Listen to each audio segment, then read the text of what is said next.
Deacon wants to meet Dwight. Thresher and Margaret are hosting a fundraising event at an opulent hotel, which does resemble the Continental from the John Wick series. Dwight calls to interrupt their discussion over the former's speech because, well, he misses her. After they hang up, Bigfoot breaks the racks for the bourbon barrels in order to murder Inspector Leery, and Dwight is in charge of the repairs being made at Montague Distilleries. Joanne, who is also present, wants to know if he plans to join Thresher's celebration.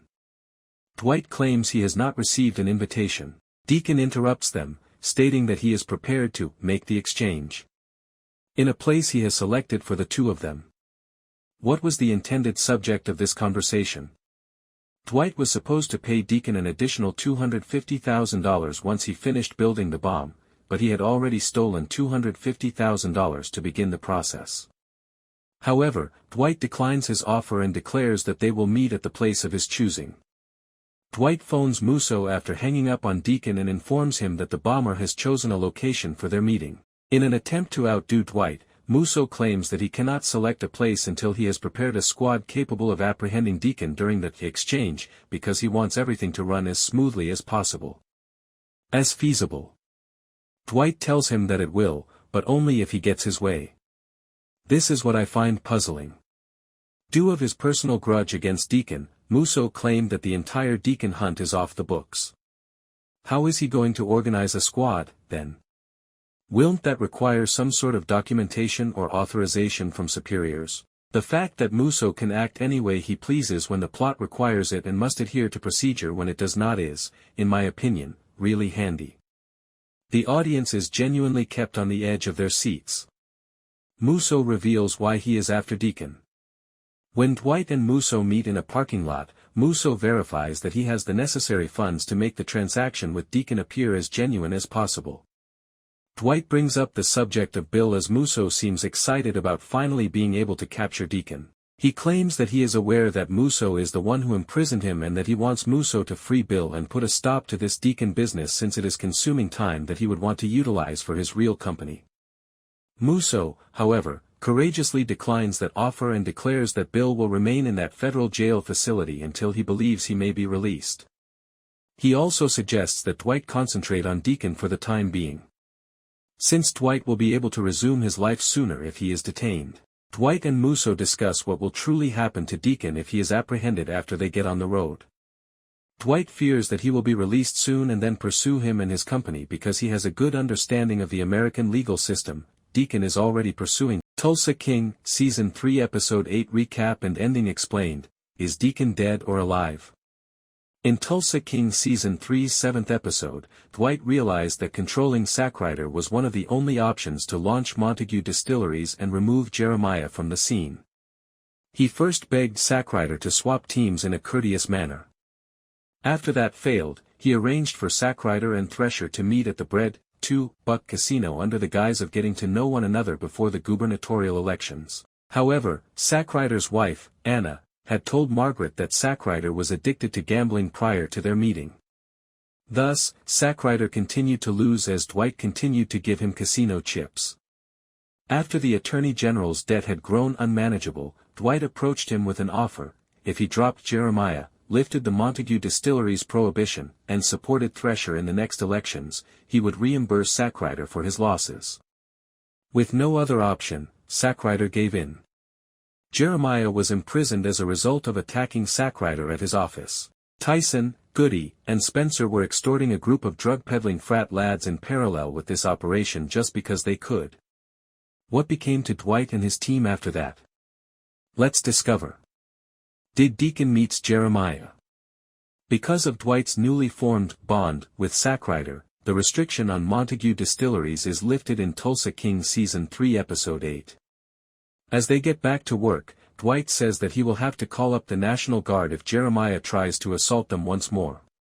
In relation to Jeremiah, Cole bails him out of jail and brings him home.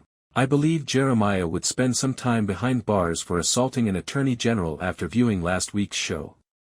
Because Jeremiah was constantly moaning about Cole's emotional torture of him, I assumed Cole wouldn't save him. Still, here we are. What was the purpose of the entire diversion? Was that to demonstrate, you can attack an attorney general in Tulsa and get away with it?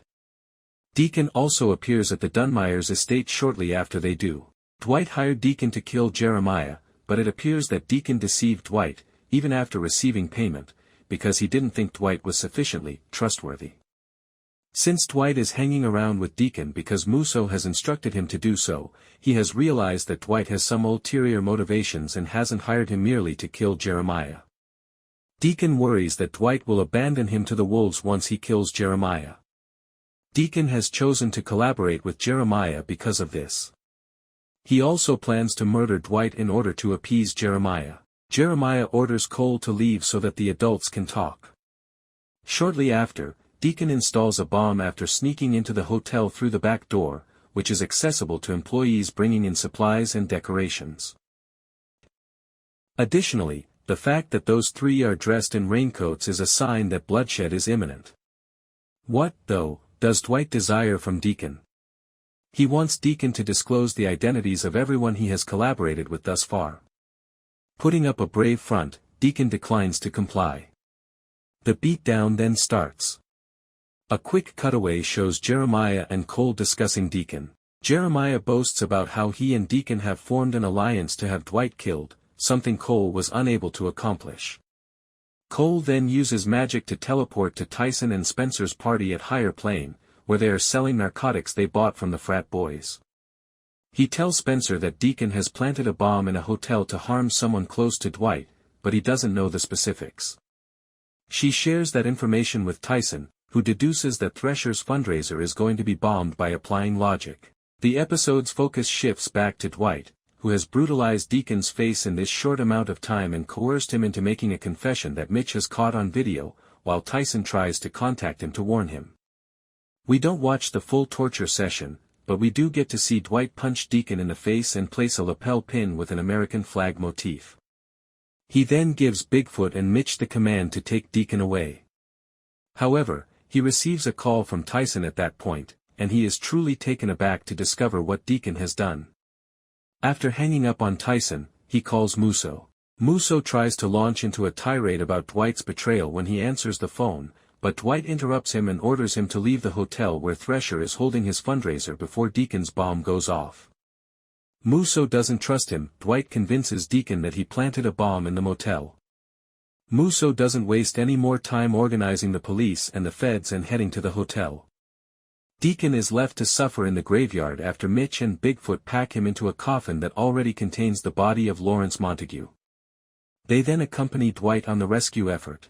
Margaret is unable to hear Dwight's warning when he attempts to call her because everyone's phones have been seized. Fortunately, before the bomb goes off, Musso, the police, Dwight, and his team are able to get to the hotel and leave. This could indicate that Musso is pursuing both Deacon and Dwight. Dwight throws away the wire before entering the meeting with Deacon. Deacon draws a gun and points it at Dwight as soon as Dwight gets close to him. Deacon is astonished to discover that Dwight is not the one who has fallen into a trap. Despite his belief that he has the upper hand in the entire issue, Deacon himself has fallen into Dwight's trap. Yes, Dwight had a suspicion that Deacon would turn against him, which is why Mitch and Bigfoot were already waiting in that warehouse.